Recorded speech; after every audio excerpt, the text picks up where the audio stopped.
अस्सलाम वालेकुम नाज़रीन, मैं हूं मंसूर अली खान। प्रोग्राम में आपको खुशामदीद कहेंगे। नाज़रीन, 24 तारीख की जो पाकिस्तान तहरीक-ए-इंसाफ की जानिब से डेट दी गई थी, उस डेट तक तो पाकिस्तान तहरीक-ए-इंसाफ इस्लामाबाद नहीं पहुंच सकी, लेकिन अब से कुछ देर पहले ये खबरें मौसूल होना शुरू हो गई हैं कि पाकिस्तान तहरीक-ए-इंसाफ का वो काफ़िला जो कल से चलना शुरू हुआ था पेशावर से और पाकिस्तान के दीगर मुख्तलिफ शहरों से, वो अब इस्लामाबाद के मज़ाफ़ात से एंटर हो रहा है। इस वक्त भी वो रेजिस्टेंस उसको ज़रूर है, लेकिन वो एंटर हो रहा है। लेकिन साथ ही साथ कुछ और खबरें भी आना शुरू हुई हैं, और वो ये है कि हुकूमत ने इंगेजमेंट करने का फैसला किया है, और शायद इंगेजमेंट जो है पाकिस्तान तहरीक-ए-इंसाफ की लीडरशिप के साथ अब शुरू हो चुकी हैं, जो कि एक हौसला अफजा बात है अगर तो ये सच है।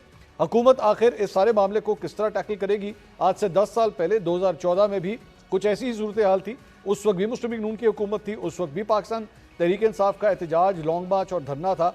उस वक्त 126 दिन के बाद वो धरना ख़त्म हो गया था, लेकिन अभी आज 10 साल के बाद अभी इस सिलसिले का आगाज़ है, बल्कि ये कहना चाहिए कि डे 2 या डे 1 है इस एहतजाज का। अब ये मामला आगे कहाँ जाएगा? वफाकी वज़ीर इत्तलात अताउल्लाह तारड़ साहब इस वक्त हमारे साथ मौजूद हैं। मज़ीद गुफ्तगू उनसे करते हैं। तारड़ साहब, बहुत बहुत शुक्रिया, आपने हमारे लिए वक्त निकाला। सबसे पहले तो मुझे ज़रा ये अपडेट दे दीजिए कि सुनने में आया है कि आपकी हुकूमत और पाकिस्तान तहरीक-ए-इंसाफ के दरमियान मुज़ाकरात का अमल अब शुरू हो चुका है। आप इस वक्त मिनिस्टर एनक्लेव में बैठे हुए हैं। खबर ये आ रही है कि मिनिस्टर एनक्लेव के अंदर ही इस वक्त मुज़ाकरात हो रहे हैं। आप कंफर्म करेंगे? देखिए, मेरे इधर कुछ ही फासले पे स्पीकर साहब का घर है, जहां के हवाले से ये अफवाह जो है वो गर्दिश कर रही थी कि यहाँ पे कोई मुलाकात हो रही है। आखिरी इतलात के मुताबिक जो असद कैसर साहब है वो तो पत्थरगढ़ में उन्होंने इंटरव्यू दिया, और मोहसिन नकवी साहब अभी कुछ देर पहले बेलारूस के प्रेसिडेंट के अराइवल के मौके पे वो वहीं पे मीटिंग कर रहे थे नूर खान एयरबेस के ऊपर। तो ये अफवाहें हैं। हाँ, ये ज़रूर है कि बैरिस्टर गौहर और जो बैरिस्टर सैफ, दो बैरिस्टर साहिबान, आप देखें ना लीगल प्रोफेशन कितना छाया हुआ है। दो बैरिस्टर साहिबान की बानी चेयरमैन पीटीआई से अडयाला जिन्हें मुलाकात ज़रूर हुई है। ठीक है, अब वो कोई हिकमत अमली तब्दील करते हैं नहीं करते, ये अब देखने वाली बात है। मगर मैं समझता हूँ कि कोई ना डील है ना ढील है। और आज देखें, इस तरह तो नहीं होता ना, एक पुलिस कांस्टेबल को शहीद कर दिया, मुबशर नामी कांस्टेबल हकला के मकाम पे, मुजफ्फरगढ़ का रिहायशी, सर पे पत्थर मार के उसको शहीद कर दिया। उसकी नमाज जनाजा अभी हो रही है, और हम एक तरफ लाशें उठा रहे हैं, जख्मी पुलिस वालों को हम केटर कर रहे हैं, और डायरेक्ट फायरिंग की गई है, मेक नो मिस्टेक। और देखिए, पुलिस की तरफ से कोई एक गोली नहीं चली है, मगर वहां से जो लोग आ रहे हैं वो पता नहीं किस तरह के लोग हैं कि अपने ही सिपाहियों के ऊपर गोलियां चला रहे हैं। तो ये मुमकिन नहीं हो सकता कि आप एक तरफ जो है वो गोलियां चलाएं, तशद्दुद का रास्ता इख्तियार करें, और दूसरी तरफ बातचीत का कहें। हाँ, पता नहीं है अब इनकी क्या इंटरनल अपनी क्या बातचीत हुई है, ये देखने वाली बात है। मगर हुकूमत का मौक़िफ़ बिल्कुल वाज़ेह है। कोई डी चौक नहीं आने देना किसी को, कोई एहतजाज इधर नहीं होगा। बेलारूस के प्रेसिडेंट को अभी हम वेलकम करके आए हैं। ठीक है, उनका आज डेलीगेशन, उन्होंने एमओयू साइन किए हैं, उनके बिजनेसमैन यहाँ पे हैं। मैं उनके फॉरेन मिनिस्टर के साथ बैठा हुआ था, और मैं टीवी लगा हुआ था, और मैं देख रहा था कि वो कैसे टीवी को देख रहे हैं, और शुक्र है कि उनकी अपनी कवरेज चल रही थी, वो उससे बड़े खुश हुए। मगर बाहर से मेहमान आए हैं, पाकिस्तान में कुछ तकरीबन 47-50 मिलियन डॉलर ही इन्वेस्ट करेंगे ना, जो उनका इरादा है। वो अगर देखें कि कॉन्स्टिट्यूशन एवेन्यू ब्लॉक है। मैं तारड़ साहब सिर्फ एक चीज की मुझे अब मैं क्या मैं ये खबर चला दूं कि अताउल्लाह तारड़ साहब मुझे ये कह रहे हैं कि इस वक्त हमारे पाकिस्तान तहरीक-ए-इंसाफ से कोई मुज़ाकरात नहीं हो रही, ये खबर गलत है, ये चला दूं मैं? आप बिल्कुल चला दें। ठीक है, देखिए, ऐसे मुज़ाकरात ना तो इधर मिनिस्टर एनक्लेव में हो रहे हैं, ना कोई हमारा रहनुमा यहाँ मौजूद है। हाँ, ये ज़रूर है कि जो बैरिस्टर गौहर और बैरिस्टर सैफ बानी चेयरमैन पीटीआई को मिलके, मैं रिपीट करूंगा, जी जी जी, वो मिलके आए हैं, वो क्या मुशावरत अपनी पार्टी से करते हैं, और उसके बाद क्या पैगाम देते हैं मिनिस्टर इंटीरियर को। क्योंकि देखें, मिनिस्टर इंटीरियर ने कल भी इनको कॉल की थी, पहले इस्लामाबाद हाई कोर्ट के फैसले के बारे में बताया, और बताया कि आपका एहतजाज गैर कानूनी होगा। फिर कल जब कॉल की तो उन्होंने कहा आपकी तरफ से जवाब कोई नहीं आया। तो अब उनकी क्या इंटरनल मुशावरत हुई है, वो क्या पैगाम वापस देते हैं, ये देखने वाली बात है। मगर ये जो टॉक्स का तासुर है कि बैठ की कोई बातचीत हो रही है, ये गलत है। ठीक है, ऐसे में जहां हम लाशें उठाएं, हम अपने जख्मियों को केटर करें, वहां पे क्या बातचीत हो सकती है? ठीक है, ठीक है तार साहब। तो लेकिन यहाँ पे जारी बात है, जो शक के बीज अब जहन में आते हैं वो इस बात से आते हैं कि आज तो इमरान खान साहब से मुलाकात का दिन भी नहीं था, तो बैरिस्टर सैफ की और बैरिस्टर गौहर की खान साहब से मुलाकात जो है वो किस तरह एंटरटेन हो गई? How was that made possible? देखिए, जब एक्स्ट्रा ऑर्डिनरी हालात हों तो उसमें अगर कोई ऐसी रिक्वेस्ट आए तो ये हुकूमत की स्वाबदीद होती है कि या उस रिक्वेस्ट को माने या ना माने। ठीक है।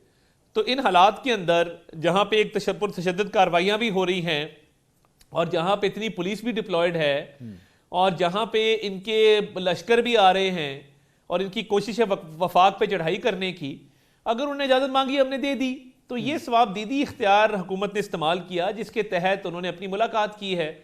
और हाँ, आप ठीक कह रहे हैं, मुलाकात का दिन नहीं था, मगर हुकूमत के अंदर ये राय पाई जाती है कि किसी किस्म का कोई कंसेशन नहीं है, किसी किस्म की कोई रियायत नहीं है और किसी किस्म का कोई ये तासुर नहीं है कि ये डी चौक में या इस्लामाबाद किसी को आने की इजाज़त होगी।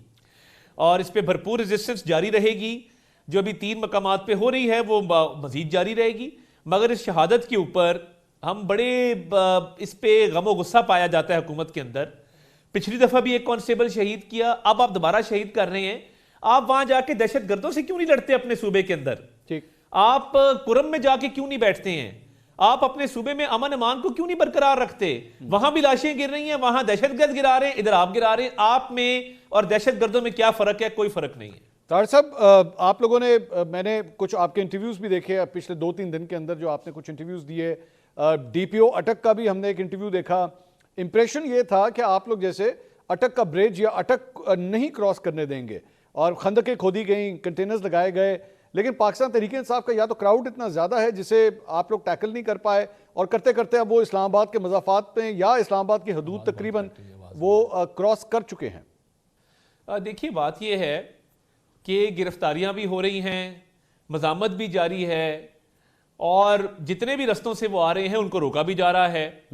तो यहाँ हमारी मुकम्मल तैयारी है, इस्लामाबाद भी जो आएगा वो गिरफ्तार होगा और गिरफ्तारियां अमल में लाई जाएंगी और पुलिस की तरफ से, स्टेट की तरफ से पूरी मज़ामत भी की जाएगी कि एक प्रोटेस्ट जो गैर कानूनी है और एक जमात जिसकी हिस्ट्री है कि वो हमेशा तशद्दुद का रास्ता इख्तियार करते हैं, हमेशा जो है वो उनका प्रोटेस्ट जो है वो नॉन पीसफुल रहता है, तो उस हवाले से तादाद का इशू बिल्कुल नहीं है। मगर जब आप केपी पुलिस की जो अफसरान हैं, केपी पुलिस के अहलकार हैं, जो असले से लेस हैं, जो केपी के सूबे के रिसोर्सेज इस्तेमाल कर रहे हैं, अब देखें, अगर हम यहां से फायर कर दें पंजाब पुलिस का एक सिपाही या इस्लामाबाद पुलिस का एक सिपाही केपी के एक अहलकार पे फायर कर दे, तो मुझे बताएं कि कहां जाएगा आपका कॉन्स्टिट्यूशन, ठीक, और कहां जाएगा आपका वफाक? वो फायरिंग कर रहे हैं मगर हमने एक्सक्यूज मी बिल्कुल रिस्पॉन्ड नहीं किया और हम कोशिश कर रहे हैं कि हम उनको पीसफुल तरीके से रोकें। हाँ, आंसू गैस की शेलिंग है, फायरिंग का या असले से उनको रोकने का कोई इरादा नहीं है, ना हमने ये असला इस्तेमाल किया है। उधर से जो है वो स्ट्रेट फायरिंग की जा रही है। तार साहब, एनी अप्रॉक्सीमेट नंबर्स जो आपके पास आए हों? जाहिर बात है कोई इंटेलिजेंस नंबर्स तो आते हैं कि जनाब ये कितना बड़ा काफिला आ रहा है केपी वाली साइड से। देखिए, बात ये है कि जो मुख्तलिफ रस्तों से ये आ रहे हैं I am sorry, excuse me, बात ये है कि जो मुख्तलिफ रस्तों से ये आ रहे हैं, ये इनकी तादाद 7-8 हज़ार से ऊपर कहीं भी नहीं है। यानी अगर आप कुल भी मिला लें जी, और कल आपने देखा जो बुशरा बीबी एड्रेस कर रही थी, वो कितने लोग थे कंटेनर के सामने। तो ये जो रुक रुक के आ रहे हैं ये इसलिए है कि रात को पेशकदमी करें, क्योंकि दिन में नंबर नजर आ जाता है कि कितने लोग मौजूद हैं। अच्छा, तो इतने लोग कहीं भी नहीं हैं कि जिनको इफेक्टिवली रोका ना जा सके या पुलिस जो है जिनसे निमट ना सके। तार साहब, इसका मतलब है आप मुझे ये फरमा रहे हैं कि 7 से 8 हज़ार अफराद हैं, ये जो पूरा काफिला है ये 7 से 8 हज़ार अफराद का है? नहीं, मुख्तलिफ मकामात मिला के मैं जो बात कर रहा हूं ना, देखिए मुख्तलिफ मकामात मिला के ये 6-7 रूट से जो आ रहे हैं जी, ये कुल मिला के इनकी तादाद इतनी है। अच्छा, और देखिए इससे ज्यादा लोग तो जो है वो किसी भी एक वक्त कोई भी सियासी जमात इकट्ठे कर लेती है किसी भी शहर के अंदर, और जो इनकी कोशिश है कि रात को पेशकदमी करें, ये दिन में रेस्ट करते हैं, रात को पेशकदमी करते हैं। ये स्ट्रैटेजी सिर्फ इसलिए है क्योंकि दिन में नंबर नजर आ जाता है, ड्रोन चल पड़ता है, ड्रोन दिखा देता है कितने लोग हैं। ठीक है। कल रात जब पीरनी साहिबा जब कर रही थी गुफ्तगू और खिताब कर रही थी, कंटेनर के सामने कितने लोग मौजूद थे वो सबने देखा।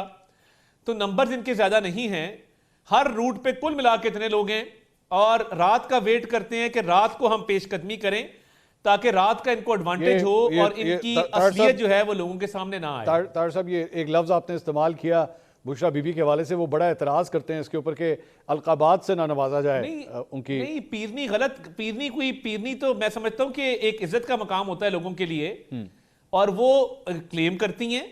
अगर तो वो ये प्रैक्टिस ना करती हो और वो पाक पतन की वीडियो आपने ना देखी हो तो चले मैं उन्हें बुशरा बीबी कह देता हूं, मगर पीरनी कोई काबिल एतराज या गैर पार्लिमानी लफ्ज नहीं है। अच्छा। उनकी खान साहब से गालिबन मुलाकात भी एज अ पीरनी हुई थी, वो दम दरूद करवाने गए थे। ठीक। तो इसमें कोई हर्ज नहीं है, मैं नहीं समझता कि ये पीरनी कोई काबिल एतराज लफ्ज है। लेकिन वो बार बार पीरनी से पहले कुछ नहीं कहा। नहीं, वो आपकी पार्टी की तरफ से जब एतराज आता है तो वो फिर वो कुलसूम बीबी की एग्जांपल देते हैं कि जनाब कुलसूम बीबी तो मियाँ साहब के लिए निकली थी, बाहर निकली थी, उन्होंने भी प्रोटेस्ट किए थे, तो अगर बुशरा बीबी भी कर रही हैं तो फिर क्यों एतराज किस बात का? नहीं, देखिए मैं एतराज तो नहीं कर रहा, मैं तो ये कह रहा हूं कि मैंने तो सिर्फ कहा है कि पीरनी साहिबा जब खिताब कर रही थी लोग नहीं थे। अच्छा, चलें, ठीक है। अब ये इस मामले को ताड़ साहब अगर आपसे सजेशंस हम मांगे, मतलब लेट्स से इस वक्त पाकिस्तान तहरीक इंसाफ के फॉलोअर्स या लीडर्स हमारे प्रोग्राम देख रहे होंगे, आप क्या सजेस्ट करेंगे इस मामले को? हुकूमती जारी बात है, जिम्मेदारी आपके ऊपर ज्यादा है अमन व अमान रखने की। व्हाट वुड यू सजेस्ट, ये मामला किस तरह रिजॉल्व किया जा सकता है? देखिए, एक कोई भी प्रोटेस्ट जो होता है उसका मकसद होता है अपना मैसेज पहुंचाना लोगों तक और दुनिया तक, ठीक है, और अपनी स्ट्रेंथ शो करना। तो ये पेशावर में क्यों नहीं हो सकता, ये सवाबी में क्यों नहीं हो सकता, ये 2014 का रिपीट करना क्यों मकसूद है कि हम कॉन्स्टिट्यूशन एवेन्यू ब्लॉक करें, मिनिस्ट्रीज का काम रुके, हमारे बैरून मुल्क से मेहमान आए हैं उनको गलत तासुर जाए और यहां पे उनका रूट ब्लॉक किया जाए और एक तासुर ये दिया जाए कि पाकिस्तान में अफरा तफरी है।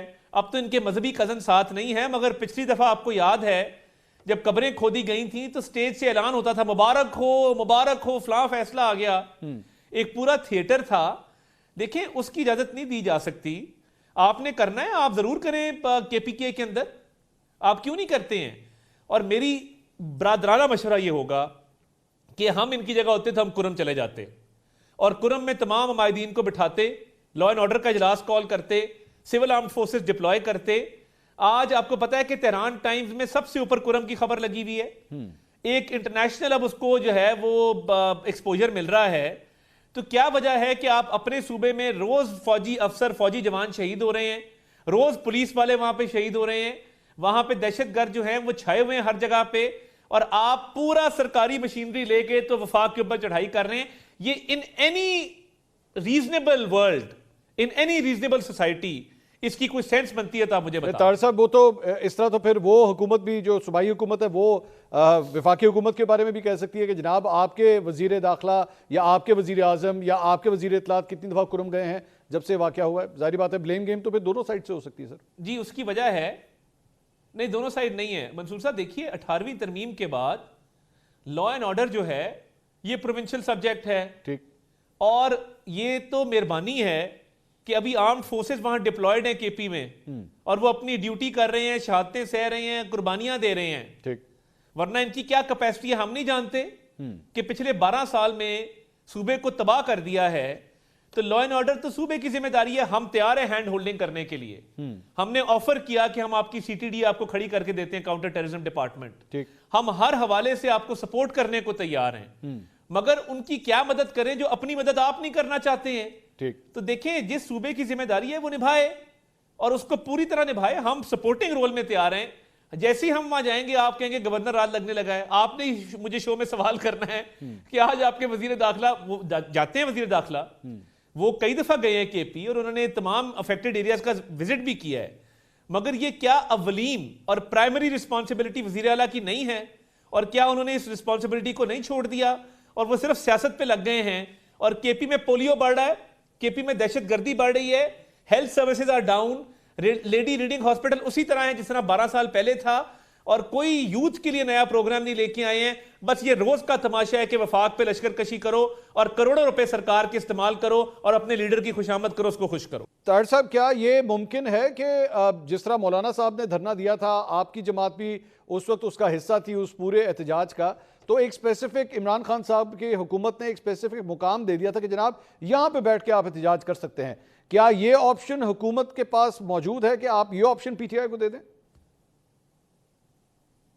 ये ऑप्शन तब थी कि इन्होंने 9 मई के हमले ना किए होते। ये ऑप्शन तब थी कि इन्होंने कांस्टेबल मुबशर को शहीद ना किया होता। ये ऑप्शन तब थी जब इनका माजी जो है वो लाशें गिराने, सरकारी और निजी इमलाक को नुकसान पहुंचाने के साथ लिंक्ड ना होता। अगर ये पुरअमन लोग होते तो फिर इसकी जरूरत ही नहीं थी। मगर इन्होंने जो तशद्दुद किया है हर मौके पे, ये ऑप्शन तो अब मौजूद नहीं है। और ये बार बार जब इस्लामाबाद हाई कोर्ट ने भी अब गैर कानूनी करार दे दिया, इससे पहले इंतजामिया ने इनको इजाजत नहीं दी, तो ये हर 15-20 दिन बाद तभी क्यों होता है जब कोई फॉरेन डेलीगेशन आया होता है? ये तभी क्यों होता है जब एससीओ हो रही होती है? ये तब क्यों होता है कि जब बेलारूस के प्रेसिडेंट आए हुए हैं? तो इसकी बिल्कुल कोई इम्कान नहीं है। तो ताहिर साहब, अब इस सारे मामले की जारी बात है, वो तो आ रहे हैं, वो तो डी चौक की तरफ एम कर रहे हैं, आहिस्ता आहिस्ता सिरकते वो इस पॉइंट तक वो पहुंच रहे हैं। आपके पास नफरी, पुलिस की नफरी है, जारी बात है पहली लेयर सिक्योरिटी की वो होगी, दूसरे के ऊपर जो है वो हो सकता है रेंजर्स हो। तो पाक फौज के जो जवान हैं उनको भी क्या ऑन ग्राउंड डिप्लॉय किया जा सकता है? देखिए, फॉरेन डेलीगेशन को मद्देनजर रखते हुए कॉन्स्टिट्यूशन एवेन्यू पे बिल्कुल इसकी पॉसिबिलिटी है कि यहाँ पे आर्मी की डिप्लॉयमेंट हो कॉन्स्टिट्यूशन एवेन्यू को सिक्योर करने के लिए, और फॉरेन डेलीगेशन की सिक्योरिटी पे भी, और उससे आगे रेंजर्स और एफसी, और उससे आगे फिर पुलिस। तो ये मुकम्मल तौर पे रेड जोन को, डी चौक को सिक्योर किया जाएगा और यहाँ इजाज़त नहीं है। जोर लगा लें, अल्लाह ताला फजल करे, इंशाअल्लाह ताला इनको भरपूर रोकने की भी कोशिश करेंगे और गिरफ्तारियां भी जो हैं वो इधर से अमल में लाई जाएंगी। इस्लामाबाद में डी चौक आने की किसी को इजाज़त नहीं है। और एक अहम सवाल जो बहुत से पाकिस्तानी, जाहिर बात है हमसे भी रब्ता करते हैं, पूछते हैं, वो ये है कि जनाब ये वंस अगर ये इस्लामाबाद में दाखिल हो जाते हैं, उसके बाद जिस तरह भी आप इंगेज करते हैं, ये मोटरवेज वगैरह जो सारे पूरे मुल्क में इस वक्त बंद हुई हुई हैं, इसका खुलने का कब तक का चांस है? देखिए, ये क्यों बंद की जाती हैं शाहराहें और मोटरवेज? ये इसलिए बंद की जाती हैं कि मसला ये है कि जब आप तशद्दुद करते हैं, क्लाशन कोफें पकड़ के लोगों की गाड़ियों के शीशे तोड़ते हैं और जलाओ घिराव करते हैं, कंटेनर्स जला देते हैं, गाड़ियां जला देते हैं, तो मईशत को 190 अरब रुपए का नुकसान होता है डेली।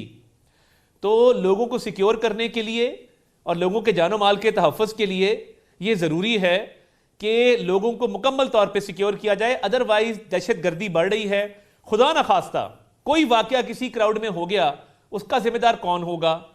और मैं ये समझता हूं कि ये इनका वतीरा बन गया है कि पुरतशद्दद कार्रवाइयां करो, जत्थे लेके आओ, हमले करो और फिर छुप जाओ। तो ये देखें, ये जेब नहीं देता। जिस तरह मैंने कहा, मईशत तरक्की कर रही है, महंगाई नीचे है, रेमिटेंसेस बढ़ रहे हैं, एक्सपोर्ट्स बढ़ रहे हैं। अपने सूबे की खिदमत करें और जलसा करना अपने सूबे में करें, पूरी दुनिया को पैगाम दें जो देना है।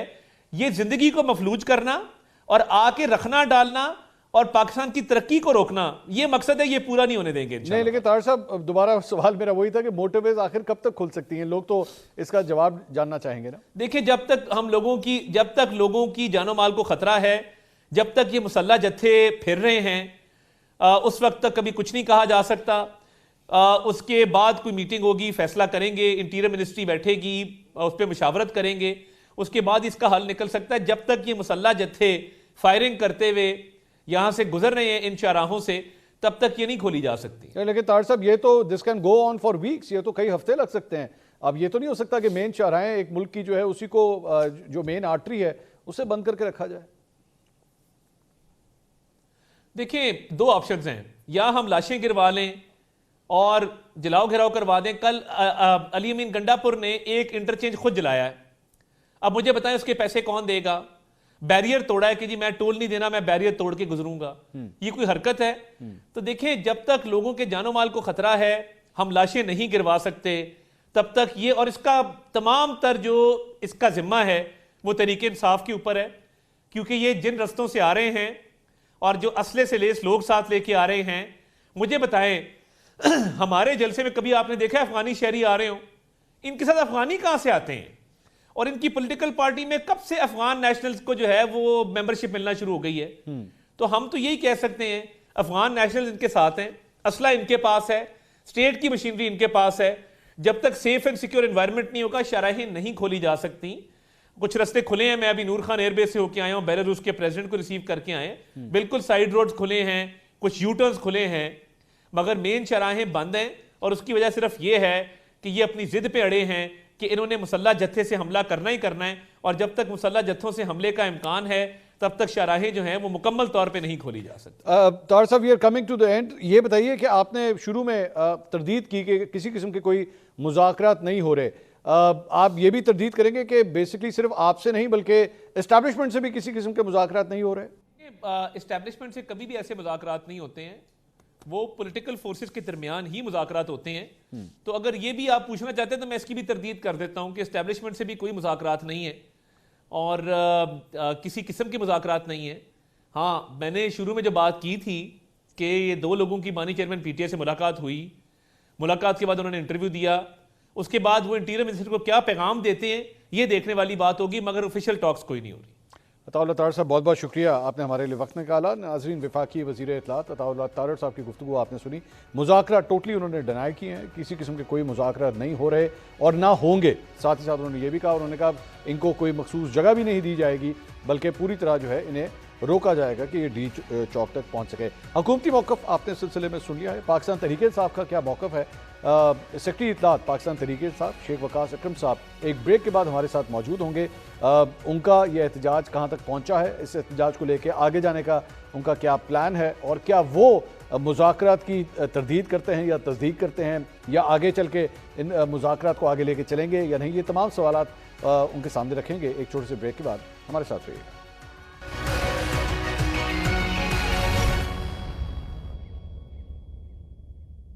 नाज़रीन, welcome back after the break. Pakistan Tehreek-e-Insaf के सेक्रेटरी इत्तलात शेख वकास अकरम साहब इस वक्त हमारे साथ मौजूद हैं।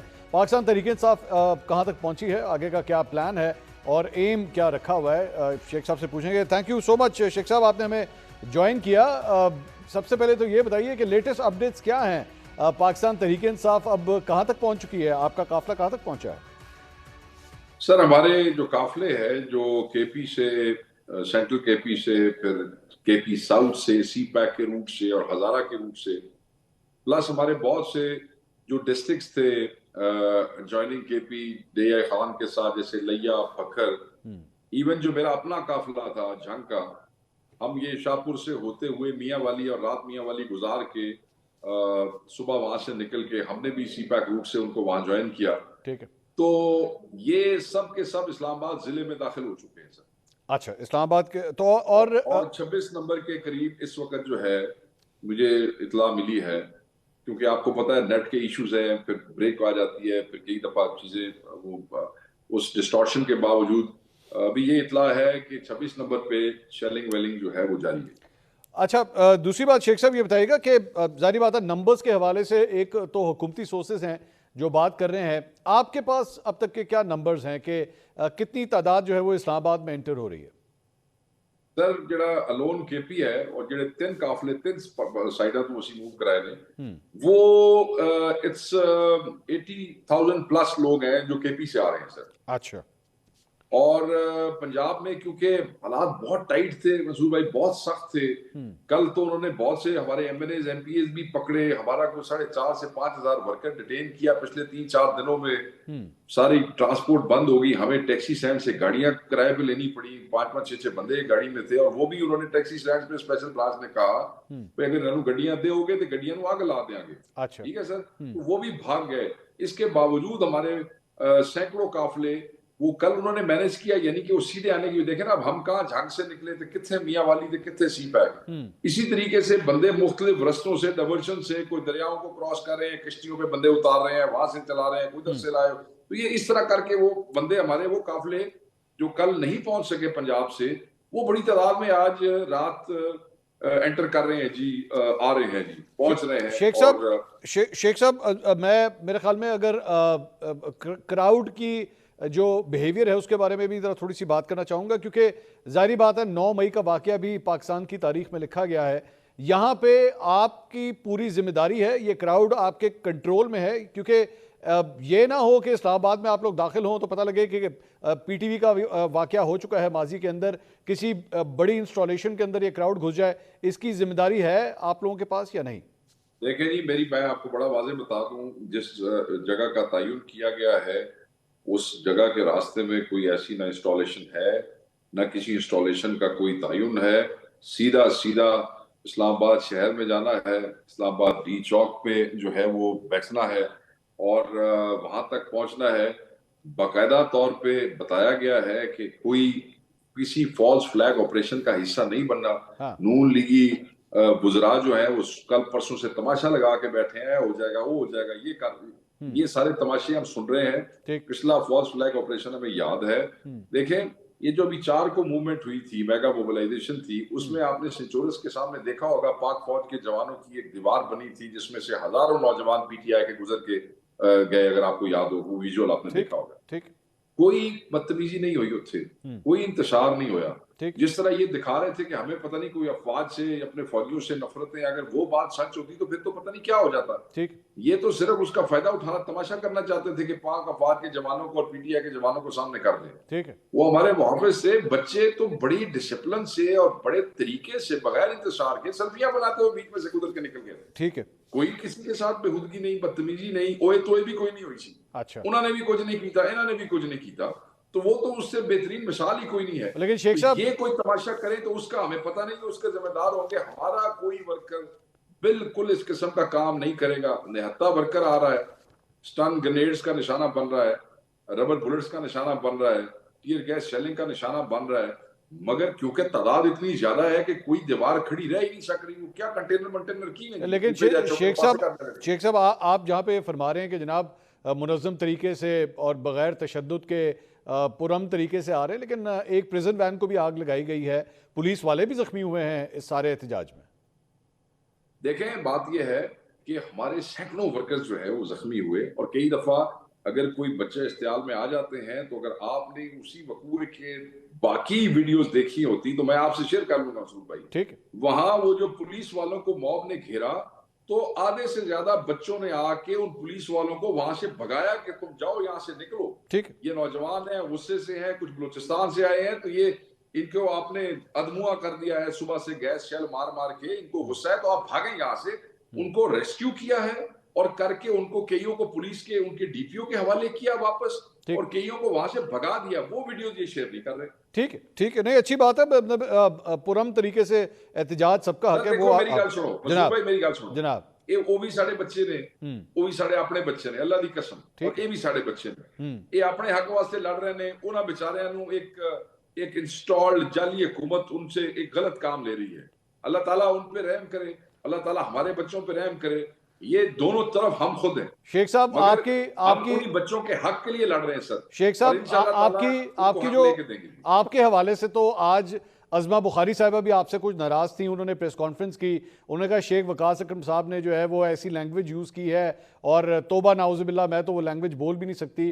और शेख साहब, आपके पंप अप करने के तरीके के ऊपर भी एतराज़ है सर। नहीं सर, मैंने तो कोई आज तक ऐसी लैंग्वेज, तुसी इस गल दे गवाह हो, मैंने तो आज तक कोई फजूल किस्म की लैंग्वेज इस्तेमाल की नहीं, बल्कि कई दफा मुझे इन फजूल लोगों पे बड़ा गुस्सा आता है और दिल करता है कि मैं ऐसी लैंग्वेज इस्तेमाल करूं। होंदा ना बंदे दिल कर पैंदा कई बारी शक्लां वेख के। नहीं सर, नहीं करनी, मगर क्योंकि जिम्मेदारी इतनी बड़ी है, पूरी तंजीम की इतलात की जिम्मेदारी है, पूरी पार्टी की, तो मैं ऐसी गैर जिम्मेदाराना बात का वो नहीं कर सकता जो आज उन्होंने बुशरा बीबी के हवाले से और हमारे कायदीन के हवाले से बात की है। शर्म आनी चाहिए, गिरावट से नीचे चले गए हैं। मगर आप मुझे जाती तौर पे जानते हैं ना, मैं बेहुदगी पसंद करता हूं और ना मैं बेहुदगी को इनकरेज करता हूं। मैं अपनी जात की हद तक भी और लोगों की हद तक। बादशाह वाली कर। ठीक, अब शेख साहब, बुशरा बीबी का आपने जिक्र किया, अच्छा किया आपने, जरा उनसे, उनके हवाले से भी। अब इस वक्त मैं क्या कहूँ, मतलब आपका ये जो एहतजाज है इसको बुशरा बीबी लीड कर रही हैं या अली अमीन गंडापुर साहब लीड कर रहे हैं या बैरिस्टर गौहर साहब इसके रूहे रवां हैं? नहीं सर, अली अमीन साहब, आपको पता होगा खान साहब ने कहा था कि अली अमीन साहब ही इसको लीड करेंगे। ठीक है जी। बुशरा बीबी साहब ने खुद बयान दिया कि अली अमीन इसको लीड कर रहे हैं। अच्छा। और मैं इस एहतजाज में शामिल हूँ बतौर ज़ौजा इमरान खान की बेगम के। उन्होंने कहा वर्कर्स आ रहे हैं, बच्चे बच्चियां ने, तो मेरा मियाँ अंदर है, मैं क्यों ना जावा एहतजाज दे। ठीक है, ठीक है। तो और शेख साहब, अब ये एहतजाज किस तरह मूव करेगा आगे? एजेंडा क्या होगा?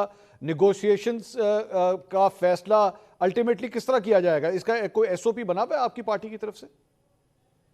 नहीं सर, एसओपी तो ऐसा कोई नहीं बनया। सीधी जी गल है, इन्होंने एक एंगेजमेंट का आगाज किया था कुछ अर्सा पहले। वो अनफॉर्चुनेटली वो एंगेजमेंट डायलॉग में ट्रांसफॉर्म नहीं हो सकी, राब्ता मुज़ाकरात में नहीं हो सका। खान साहब ने तो बयान दे दिया था कि हम अपना एहतजाज भी जारी रखेंगे और इस दौरान अगर कोई मुज़ाकरात का दरवाजा खोलने की कोशिश करता है इन 3 मुतालबात के हवाले से, तो आप जरूर उस पर जो है हाँ करें। तो खान साहब की तरफ से परमिशन थी, बट समहाउ उसमें कोई ऐसी रुकावट हुई जिसकी वजह से वो न बन सके डायलॉग एंगेजमेंट से, और वो राब्ता टूट गया।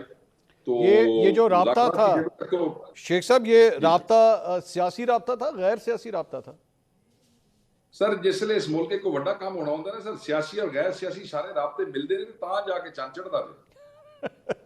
नहीं, लेकिन पता तो लगे ना यहाँ पे, क्योंकि ताकत जो है वो सियासी है या गैर सियासी है, तो पता लग जाएगा ना कि उसका कोई रिजल्ट। क्योंकि आज जिस तरह बैरिस्टर गौहर गए और इस वक्त तो आप मेरे भाई हैं, इस वक्त तो इस मुल्क में हर ताकत ही सियासी है सर। अच्छा जी, मेरी बात समझ रहे हैं आप? ठीक है। जेडी मतलब है कि अगर इस डिवीजन में हम पड़ जाएंगे तो काम जो ताकत सियासी काम करती है हम उसको सियासी ताकत नहीं समझते हैं, वो भावें जेडी मर्जी नहीं, वेल प्लेड, वेल प्लेड। नहीं, ठीक है, बिल्कुल सही है। नहीं, ठीक है। दूसरी बात जी सर, गो अहेड प्लीज, बात कंप्लीट करें। नहीं मैं एक और गल सी मैं क्या कि एवें ना होवे मेरे पर ना सड़न लग जाए, तुसी गल कर लो। नहीं, चंगा किया, ठीक है। मैंने ये पूछना था कि ये जो सुबह बैरिस्टर सैफ साहब और बैरिस्टर गौहर साहब खान साहब से मिलने के लिए गए, तो कुछ सम आईब्रोज वर रेज्ड कि आज तो खान साहब से मुलाकात का दिन भी नहीं होता, आप लोगों की तो मुलाकात के दिन वाले दिन भी मुलाकात नहीं होती। तो ये आज किस तरह हुई है मुलाकात शेख साहब?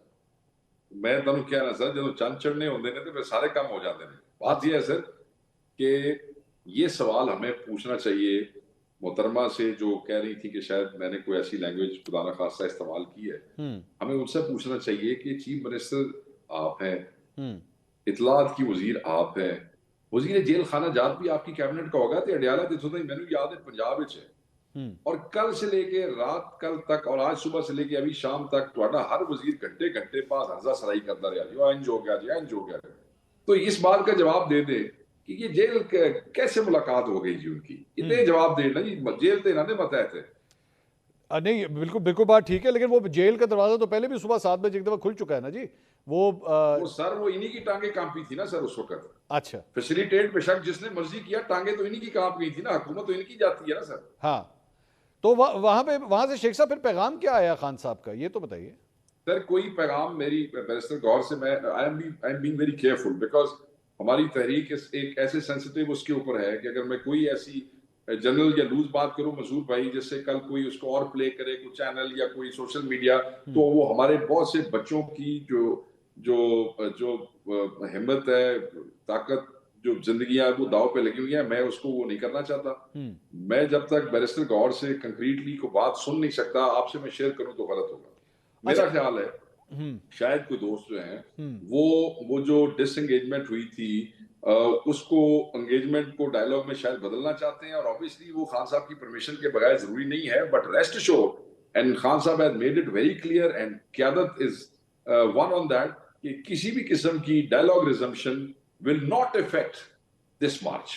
अच्छा, तो लेकिन ये तो मेरे ख्याल में वो जो एंगेजमेंट थी उसकी एक जो शर्त जो मेरे पास खबर आई थी वो ये थी कि आप इस धरने को, इस एहतजाज की जो कॉल है इसको पहले वापस लें, ये पहली शर्त थी। Is that correct? ऐसा ही था? वो उस एंगेजमेंट में कुछ लोगों की ख्वाहिश थी, मगर ऑब्वियसली बंदे चबी नु टुर पे जी, और ख्वाहिश तो पूरी कोई ना हुई ना सर। हाँ, नहीं वो तो जारी बात, अब उस स्टेज से हम आगे जा चुके हैं।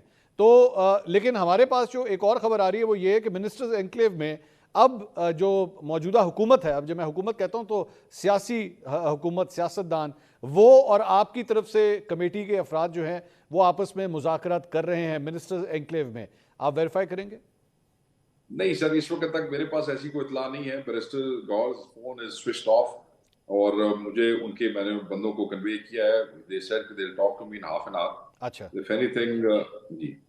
अच्छा, लेकिन अब जो आप लोगों ने एहतजाज की कॉल पहले जब दी थी और स्टार्ट किया था, तो उसके अंदर तो 3 मुख्तलिफ मुतालबात थे। उसमें 26वीं आईनी तरमीम का भी था, मैंडेट की वापसी भी थी, सारे सियासी जितने भी प्रिजनर्स थे उनकी रिहाई भी शामिल थी। तो लेकिन शेख साहब ये सारा कुछ जारी बात है, 24 से 48 घंटे में तो नहीं हो सकता ना, ये तो एक लंबा कोर्स है, तो उसके लिए कोई टाइम फ्रेम देंगे आप लोग या नहीं देंगे? और सर इमरान खान साहब ने खुद ही दे दिया जी, इमरान खान साहब ने प्रायोरिटाइज कर दिए हैं। These all three demands, मुतालबात and अहदाफ are equally important Mansoor भाई, equally important अच्छा for us. But खान साहब ने कहा कि let's say if you have to prioritize, ये खान साहब ने डायरेक्शन पहले दे चली सी, मीडिया पे भी आया सी, तो याद होगा। He said कि ये जो अनलॉफुली डिटेन्ड लोग हैं, बगैर ट्रायल के पकड़े हुए लोग हैं, 2 दिन है जो सारा 4000 बंदा फड़ लिया, 9 मई 8 फरवरी ऑनवर्ड जो साढ़े बंदे फड़े जे, औरतां मर्द हजारों की तादाद में एटीसी के अंदर केस चल रहे हैं, शवाहिद कोई नहीं है। एटीसी के जजेस जो है वो तो सरकार लगाती है, वो जुडिशरी नहीं लगाती है। ठीक है, वो तो एक ऐसा पॉइंट है हमारा जिसपे ये 2 घंटे के अंदर डिलीवर कर सकते हैं। 2 ना ले लें, 5 घंटे ले लें, 8 घंटे एग्रीड एग्री नहीं सर, वो उसमें 2 घंटे में किस तरह होगा शेख साहब? मतलब आपने अगर अरेस्ट हुए हुए हैं तो उसमें जमानतें होनी है, वो कोर्ट में जाएगा मामला, जज साहब ने देना ना, एवी तो नहीं यहाँ पे कुछ जेलर तो नहीं सिर्फ यूं करके दरवाजा खोल देगा बंदा बाहर आ जाएगा, उसमें टाइम तो लगता है। सर एटीसी का जज जो है ना जी, वो किधर रेडी थे आम खान वास्ते भी खलो जाए, उथे भी एटीसी का जज जे, तो फैसला ही है ना जी। और जब शवाहिद ही कोई नहीं है, बातें ही कोई नहीं है, प्रोसिक्यूशन भी ना दी अपनी है, तफ्तीशी भी ना दे अपने ने, मंसूर भाई ये केड़ी गल है जी? जो नीयत साफ होए और पता भी होए कि आगे से सब झूठे केस है, बनाए तो खुद ही है ना सर। मसलन मैं आपको मिसाल देता हूँ, कल से लेके आज तक मंसूर भाई टोटल 26 प्लस केस हो गए ने पंजाब में, ठीक है, दहशतगर्दी दे ते संगीन दफात दे, ठीक है सर। वो सारे की तहरीर एक ही है, हुण दसो। अरे शेख साहब आपको एक राइटर है, शेख साहब आपको पता है राइटर कौन होता है, ये किस तरह बनते हैं सारे? शेख साहब आपको सारा पता है, मुझे बताने की जरूरत ही नहीं, आप मुझसे बहुत ज्यादा एक्सपीरियंस्ड हैं, बड़े पुराने सियासी खिलाड़ी हैं, आपको सारे पता है ये एफआईआर किस तरह कटती हैं और हवा में किस तरह उड़ती हैं, ये सारा आपको पता है। एक मिनट मसूद भाई, ये मुझे पता है कि फिर ये भी मनो ना, सानू ये भी पता है कि खत्म किवें होंदियां ने, खत्म भी इंज ही होंदियां ने। नहीं तो ਉਹ ਤੇ ਪੂਰੀ ਤੁਸੀਂ ਅਟੈਂਪਟ ਕਰ ਰਹੇ ਹੋ ਨਾ, ਉਹ ਤੇ ਲੱਗੇ ਹੋ ਤੁਸੀਂ ਖਤਮ ਕਰਾਉਣ ਤੇ ਤੁਸੀਂ ਲੱਗੇ ਹੋ, लेकिन माय पॉइंट इज कि वो जो बाकी काम है सर, वो तो इस तरह 1-2 दिन में चुटकी बजाते तो नहीं होंगे ना। 26वीं आईनी सर उसमें बैठ के बात हो सकती है ना सर, जब अच्छा उसमें हो सकता है, डायलॉग रिज्यूम हो जाएगा, ठीक है, अगर हो जाए आई एम नॉट सेइंग अगर, हां एग्री, ठीक है जी, तो वो उसमें साथ बात हो जाएगी। खान साहब ने खुद जो चीज प्रायोरिटाइज कर दी है, तो दूसरी चीजों के ऊपर बैठ के हम उसकी शेप देख लेंगे कि क्या है। लेकिन आप ये कह रहे हैं कि कम से कम जो सियासी कैदी हैं उनकी रिहाई को एक सीबीएम के तौर पे जो है कॉन्फिडेंस बिल्डिंग मेजर के तौर पे लाया जाए, लोगों को रिहा किया जाए, ताकि उसके बाद फिर आगे चीजों के, और ये सर हमारे मुतालबात का हिस्सा है, ये हम ये नहीं कह रहे कि ए कर दियो तो ऐसी ये हमारे मुतालबात का पहले दिन से हिस्सा है। ठीक है, अग्रीड। ये सर ये बताइए कि इस सारी चीज के अंदर क्या, क्योंकि खान साहब कहते रहे हैं कई हफ्तों से बातें, बल्कि महीनों से कहते रहे, एस्टैब्लिशमेंट से बात करूंगा, हर सूरत उन्हीं से बात करूंगा। अब जब आप टेबल के ऊपर बैठ रहे हैं या बैठेंगे, मैं दोनों सूरतें रख देता हूं, तो क्या तीसरी कुर्सी एस्टैब्लिशमेंट की होनी चाहिए या नहीं? मैं समझता हूं सर, मीनिंगफुल डायलॉग में अगर 3 की बजाय 10 कुर्सियां भी हों और वो किसी की भी हों, और उस डायलॉग की सूरत में पाकिस्तान में कानून की अमलदारी, रूल ऑफ लॉ, मैंडेट की वापसी और हमारे बंदों की रिहाई हो जाए, तो हमें किसी कुर्सी से कोई तकलीफ नहीं है। मीनिंगफुल डायलॉग होना चाहिए, ये वेस्ट ऑफ टाइम नहीं होना चाहिए उन्हें एक्टर्स नाल बैठ के जेड़ा कोई डिलीवरी नहीं कर सकता। नहीं शेख साहब, ये तो एक कॉइन के 2 रुख है ना। एक ये है कि आपको तकलीफ नहीं है, आपने लफ्ज इस्तेमाल किया, तकलीफ नहीं है, और दूसरी चीज है कि आपकी डिमांड है कि नहीं, गारंटर के तौर पे अगर वो बैठेंगे तो फिर बात होगी। आप चाहते हैं वो बैठे या ना बैठे? सर मैं बिल्कुल क्लैरिटी से इस पे कहूंगा कि कोई भी बैठे, as long as it's meaningful, we have no issues. You have no issues, मतलब आप तो फिर यही हो गया ना कि वो बैठे हैं सर, ये तो फिर बात वही होगी ना कि वो बैठे और सिर्फ बैठे या इंप्लीमेंट। सर गो अहेड भाई, सर मेरे दसो कि एक काम है जो मंसूर अली खान कर सकता है, ठीक है, और हम ये समझते हैं कि वो काम इस मुल्क और मेरी पार्टी के हक में बहुत बेहतर है और इस मुल्क के बहुत से मसाइल का हल उससे निकल सकता है, ठीक है। कि मैं जनाब किसी चौथे बंदे दे अलमू करके बह जावा और मैं ਉਹਦੇ ਨਾਲ 6 दिन जाया करा, when I know that he can't or she can't deliver, ठीक है, does it make any sense? It's just a waste of time. If you can fix it, you should sit with us.